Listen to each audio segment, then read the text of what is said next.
What's up, dude? Hello, everybody. Welcome back to my YouTube channel. So, if you're new here, hi, I'm Carlee, and almost every single day of the week I do true crime videos, except for Wednesdays and Saturday or Sunday. One of those days I post a vlog, typically on Sunday, and then Saturday is another true crime video. So if that is your guys' thing, definitely give me a subscribe. But I do quick, to the point, true crime videos for people that maybe don't love knowing every single thing that happens in a true crime case, just sort of the most important facts of it. That is what I do, just so you kind of know what's going on, but don't know, every single in-depth detail, which is what some people like. That's what I like, but not everyone is for that. So, just jumping right into our case today, because it is kind of a crazy one. We are talking about Tammy Lynn Leppert. Now, Tammy was born February 5th, 1965, to Linda Curtis, who was a theatrical and modeling agent, so she was a bit of a show mom. They lived in Rockledge, Florida. Sorry, totally messed that up. Tammy was in more than 300 beauty contests, and she won 280 times, entering her first contest when she was only 4 years old. So she had literally been doing this like her entire life. Her mother described her as a very loving, kind girl who always had a smile on her face, always had just the best attitude, could light up any room, just an overall very sweet child. She was also described as being extremely beautiful, like unhumanly beautiful. Unfortunately, however, Tammy's parents divorced when she was only 7 years old, so that's just kind of all she knew. Her dad doesn't come up much in the story, so I don't know how in her life he necessarily was. Linda drug Tammy to different pageants, modeling gigs, and other events, so very much wanted her to be part of that showbiz world. And Linda liked watching Tammy excel. Since she was so beautiful, she was great at all of these things. In July 1982, Tammy was cast in the teen exploitation movie Spring Break. After the movie wrapped, Tammy went to an out-of-town, unchaperoned party, but when she came back, it was like she was a totally different person, and everybody in her life says this about her. Her friend Wing Flanagan, who lived with Tammy and her mom while she was representing him, Linda was representing Wing, and was like a brother to Tammy, would ask her what was wrong, but she would just deflect the question and try to change the topic to something else, which was really strange. There was an instance where someone called the house and Tammy told Wing to answer it and tell the caller that she wasn't there. And when he answered the phone, the caller was in fact asking for Tammy. And it was around this time that she was entering almost a paranoid-like state. It was really odd. She would say a lot of extremely crazy things, like she thought the mob was after her at one point, and just like kind of off-the-wall things that were so not like Tammy. Linda saw the whole exchange about the caller asking for Tammy and Tammy telling Wing to say that she wasn't there.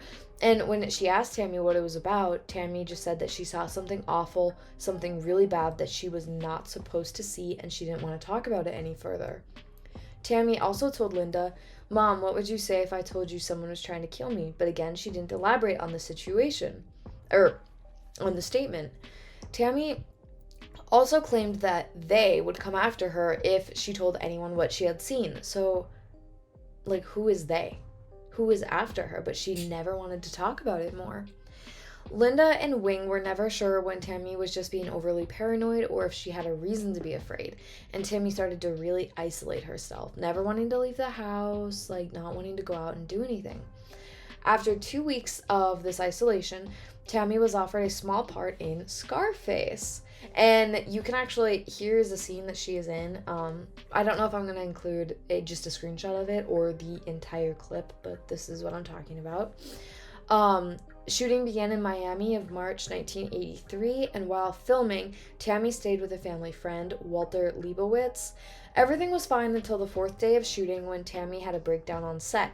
It was while in a scene a character was shot and had fake blood squirt out of them. While she was watching the scene unfold, Tammy started hysterically crying so bad that she had to be escorted back to her trailer. So it's like, is that possibly something that she saw? And this was sort of like a PTSD type reaction that she saw, and now she's like acting like this, like so out of control and just hysterical.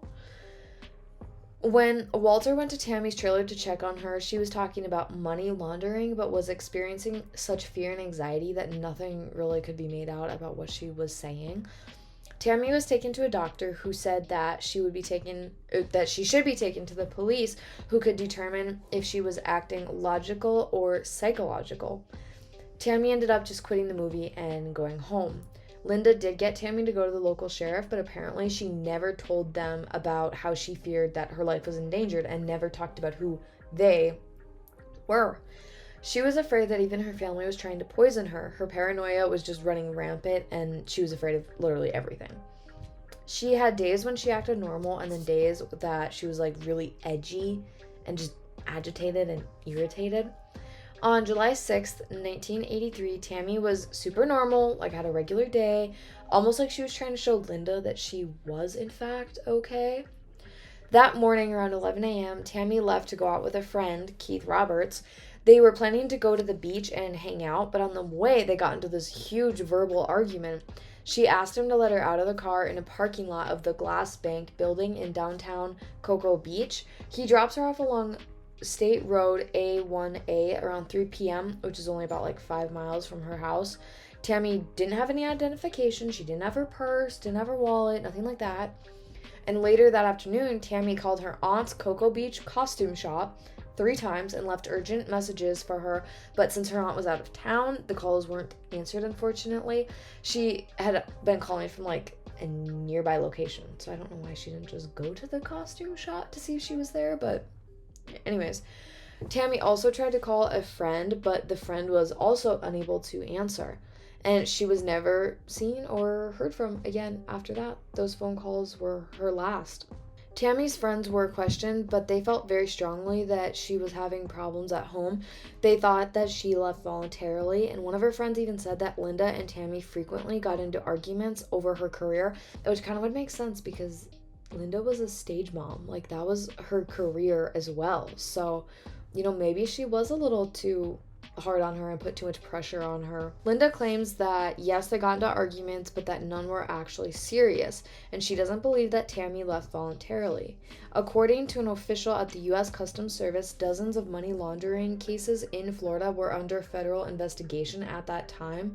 Some people thought that it was purely coincidence, but Linda didn't believe that it was a coincidence at all. She really thought Tammy saw something, like, money laundering wise. She thought Tammy was either a victim of foul play or had amnesia, which I don't really get where the amnesia would come from, but I don't know. Her family believes that she saw something she wasn't supposed to see, and she was met with foul play. Keith was a suspect since he was the last person to see Tammy, but there wasn't any concrete evidence to link him to her disappearance. An accused serial killer named Christopher Wilder is considered to be a possible suspect. He had abducted and raped at least 12 women and killed at least 8 of them during a crime spree that started in Florida and went through Texas, Oklahoma, Nevada, California, and New York in 1984. He ended up committing suicide during a struggle with police in New Hampshire. Linda claims that he and Tammy met on the set of Spring Break in Fort Lauderdale and claims that he traveled to Brevard, I know I'm saying that wrong, County, to try to convince her to let him photograph Tammy, but he was unsuccessful. There was no actual evidence to link him to Tammy's disappearance, so we really don't know if that was real or if Linda was just maybe trying to, like, distract police. Who knows? At one point, police even thought that John Crutchley, the vampire rapist, had something to do with Tammy's disappearance, but again, there was no real evidence, so they just dismissed this. And to this day, we still do not know what happened to Tammy, if she really did just kind of hit a breaking point and walked off, if she was murdered, if Linda had something to do with it maybe, if her friend did. Genuinely, there is no evidence to prove anything. And that is unfortunately where our story ends. I hope that you guys enjoyed learning about this one. I thought it was very interesting. If you would like to see more true crime videos, please be sure to, like I said, subscribe and like this video so it gets pushed out into the algorithm a little bit more. Please and thank you.